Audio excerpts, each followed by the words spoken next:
दोस्तों, दुनिया में एक ऐसा सिस्टम है जो सब कुछ चला रहा है। ये छोटी से छोटी चीज की कीमत से लेके सरकार की नीतियों तक सब कुछ नियंत्रित कर रहा है। लेकिन ये ना शेयर बाजार है, न बैंकिंग सिस्टम।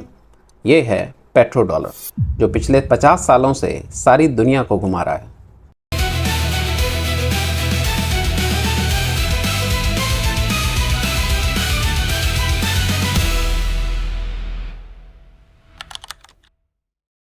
दोस्तों, दुनिया की राजनीति को समझना है तो आपको पेट्रो डॉलर को समझना पड़ेगा, और पेट्रो डॉलर को समझना है तो आपको तेल के महत्व को समझना पड़ेगा। आज हमें दुनिया भर में लोगों और सामान को इधर से उधर पहुंचाने के लिए चाहिए गाड़ियां, और गाड़ियों के लिए चाहिए खूब सारा तेल। लेकिन तेल सिर्फ गाड़ियों के लिए ज़रूरी नहीं है। तेल से बनता है प्लास्टिक, कई तरह के केमिकल्स, फर्टिलाइजर्स, दवाइयाँ और रोज़ काम में आने वाली कई ज़रूरी चीज़ें। कुछ देशों में तो तेल से बिजली भी बनाई जाती है। इन शॉर्ट, हमारी सारी अर्थव्यवस्था तेल का ही खेल है। लेकिन समस्या ये है कि सारे देश तेल का उत्पादन नहीं करते, इसलिए उन्हें उन देशों से तेल खरीदना पड़ता है जो इसका खूब उत्पादन करते हैं, जैसे ईरान, सऊदी अरब, रूस वगैरह। इस तरह दुनिया में तेल की खरीद फरोख्त लगातार चलती रहती है, जिससे बनता है तेल का एक बड़ा वैश्विक बाजार। और तेल के इस वैश्विक बाजार पर कब्जा है डॉलर का, क्योंकि हर देश को तेल खरीदने के लिए चाहिए डॉलर। तो अब सवाल ये है कि डॉलर ही क्यों, और कोई करेंसी क्यों नहीं? आखिर दुनिया को डॉलर पर इतना भरोसा क्यों है? उस पर कौन से सुर्खाब के पर लगे हैं? दोस्तों, ये समझने के लिए आपको विश्व युद्ध के अंत में जाना होगा, जब दुनिया के ज़्यादातर देश तबाह हो चुके थे। उस समय अमेरिका ही एक ऐसा देश बचा था जिसकी अर्थव्यवस्था काफ़ी मजबूत थी और देश में उत्पादन जोरों पर था। इसके चलते 1944 की ब्रेटन वुड कॉन्फ्रेंस में दुनिया के देशों ने यह तय किया कि वे आपस में व्यापार डॉलर में करेंगे। बदले में अमेरिका ने भी वादा किया कि उसके डॉलर की कीमत सोने यानी गोल्ड पर आधारित होगी, यानी कोई भी देश कभी भी डॉलर के बदले अमेरिका से उतनी ही कीमत का सोना ले सकता है। इसलिए दूसरे देशों को अमेरिका पर पूरा भरोसा हो गया और उन्होंने अपनी करेंसी को डॉलर से जोड़ दिया, और ये सिलसिला आज तक चल रहा है। अब दुनिया ने तो अपनी करेंसी को डॉलर से जोड़ दिया, लेकिन अमेरिका ने अपना वादा तोड़ दिया। हुआ यूं कि 1971 में अमेरिकी प्रेसिडेंट निक्सन ने डॉलर को गोल्ड स्टैंडर्ड से अलग कर दिया। उन्होंने ऐलान कर दिया कि अब अमेरिका डॉलर के बदले सोना नहीं देगा।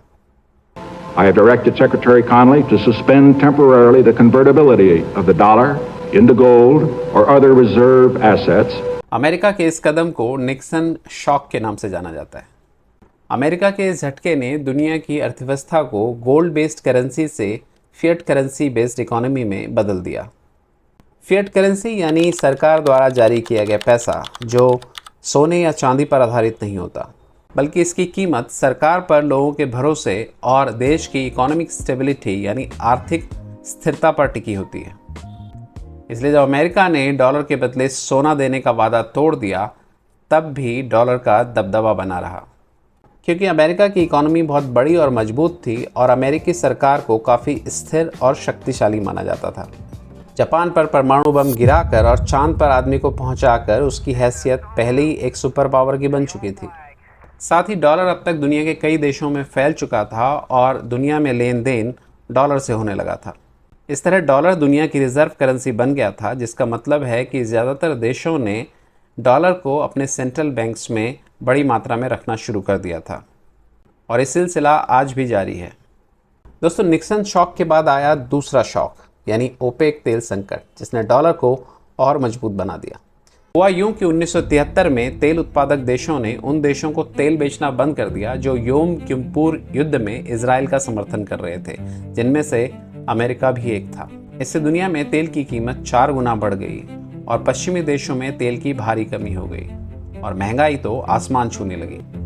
लेकिन फिर अमेरिका ने एक दांव चला। उसने दुनिया के सबसे बड़े तेल उत्पादक देशों में से एक सऊदी अरब के साथ एक समझौता कर लिया।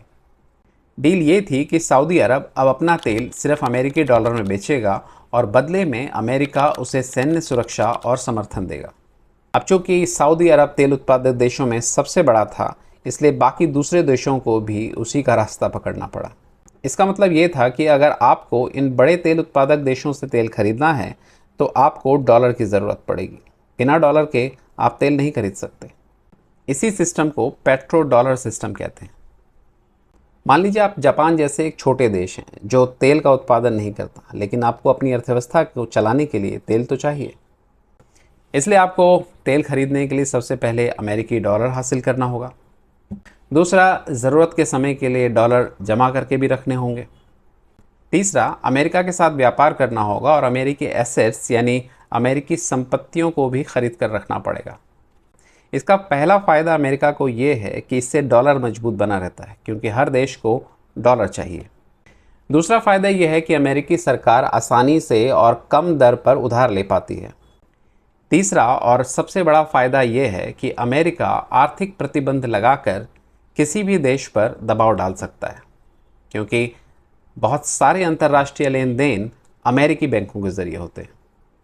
दोस्तों, आसान भाषा में कहें तो पेट्रो डॉलर ने अमेरिकी डॉलर को दुनिया की अर्थव्यवस्था के केंद्र में खड़ा कर दिया है। अब एक ज़रूरी सवाल ये उठता है कि तेल बेचकर तेल उत्पादक देशों को जो डॉलर मिलता है उसका क्या होता है? क्या वे सिर्फ डॉलर का ढेर जमा कर रहे हैं? जी नहीं, ये तेल बेचने वाले देश डॉलर को जमा कर नहीं रखते, बल्कि डॉलर का आगे निवेश कर देते हैं। इसे कहा जाता है पेट्रो डॉलर रिसाइकलिंग। ये देश इस पैसे से अमेरिकी सरकारी बॉन्ड में निवेश करते हैं, अमेरिकी कंपनियां खरीदते हैं, रियल एस्टेट खरीदते हैं और दुनिया भर के बाज़ारों में इन्वेस्ट करते हैं। इसका मतलब है कि ज़्यादातर डॉलर अमेरिका के फाइनेंशियल सिस्टम में वापस आ जाते हैं। इस तरह ये एक लूप बन जाता है। सबसे पहले दुनिया के देश डॉलर से तेल खरीदते हैं। दूसरा, तेल उत्पादक देश डॉलर कमाते हैं। तीसरा, तेल उत्पादक देश वापस उस डॉलर को अमेरिकी एसेट्स में निवेश कर देते हैं। नतीजा, डॉलर मजबूत बना रहता है। अच्छा, एक सवाल ये भी है कि जो देश अमेरिका के दुश्मन हैं वो डॉलर में व्यापार क्यों करते हैं? इसका सीधा सा जवाब यही है कि पेट्रो डॉलर सिस्टम से हटना उतना आसान नहीं है जितना लगता है। पिछले कुछ सालों में रूस, वेनेजुएला, भारत, पाकिस्तान जैसे कुछ देशों ने यूरो या चीनी युआन जैसी दूसरी करेंसी में तेल का व्यापार करने की कोशिश तो की है, लेकिन जैसा मैंने पहले कहा कि इस सिस्टम से हटना उतना आसान नहीं है, क्योंकि अगर आप अचानक करेंसी बदलेंगे तो सिर्फ पेमेंट का तरीका नहीं बदलेगा, बल्कि आपको कॉन्ट्रैक्ट का पूरा सिस्टम भी बदलना पड़ेगा। आज स्थिति यह है कि खरबों डॉलर के कॉन्ट्रैक्ट अमेरिकी डॉलर में लिखे गए हैं। इससे हेजिंग सिस्टम, इंश्योरेंस और प्राइसिंग मॉडल में भी गड़बड़ी पैदा हो जाएगी। इसलिए इसे बदलना न सिर्फ मुश्किल है बल्कि महंगा और जोखिम भरा भी है। मौजूदा सिस्टम में अमेरिकी डॉलर में हाई लिक्विडिटी रहती है, यानी आप मार्केट को क्रैश किए बिना अरबों खरबों का लेन देन कर सकते हैं और इससे मजबूत कानूनी सुरक्षा भी मिलती है। इसलिए सिस्टम बदलना बिल्कुल वैसा ही है जैसे फेसबुक ने ट्विटर से मुकाबला करने के लिए थ्रेड्स लॉन्च करने की कोशिश की थी। लेकिन जब सब कुछ पहले से ही ट्विटर पर आसानी से हो रहा हो तो लोगों को दूसरे प्लेटफॉर्म पर ले जाना आसान नहीं है। तो क्या अमेरिका का पेट्रो डॉलर सिस्टम ऐसे ही चलता रहेगा, या फिर जिस तरह से ईरान इजराइल संघर्ष में ईरान ने अमेरिका को जवाब दिया है उसके चलते दुनिया में अमेरिका का दबदबा कुछ कम होगा और धीरे धीरे डॉलर की जगह चीन का युआन ले लेगा? दोस्तों, आपको क्या लगता है मुझे कमेंट्स में बताइए।